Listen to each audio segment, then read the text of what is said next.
Где наша смиренность? Где наш страх? Почему так поменялся мир? Я скажу так, это мы поменялись, а не мир. Этот мир не изменился, он останется неизменным и скоро истлеет, исчезнет, но поменялись люди и их сердца. Если один из нас сейчас вернется домой, если он вернется к себе домой, он сотрет пыль с Корана. Я уверяю вас, если мы вернемся домой, мы будем вынуждены вытирать пыль с наших Коранов. Но я не могу найти ни одного, в том числе и себя, который сдувал бы пыль со своего телефона. Я уверяю вас, мы не найдем ни одного, кто бы сдувал пыль со своего телефона. Наши ценности сильно изменились.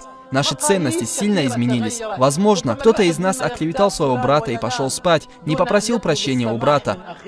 Возможно, кто-то заморал честь своего друга, соседа или брата, и после этого пошел спать, как будто бы ничего не случилось. Возможно, один из нас присваивает чужое имущество, и после этого идет спать, как будто ничего и не поменялось в его жизни. Мы видим, как перед нашими глазами умирают люди. Мы видим, человек идет в больницу с простой болезнью, а оттуда уже возвращается на кладбище, выходит из больницы и отправляется на кладбище. Дорогие братья, это и есть дунья. Этот мир скоро покинет нас и исчезнет. Разумным является тот, кто подчинил свой нафс и совершал деяния для ахирата.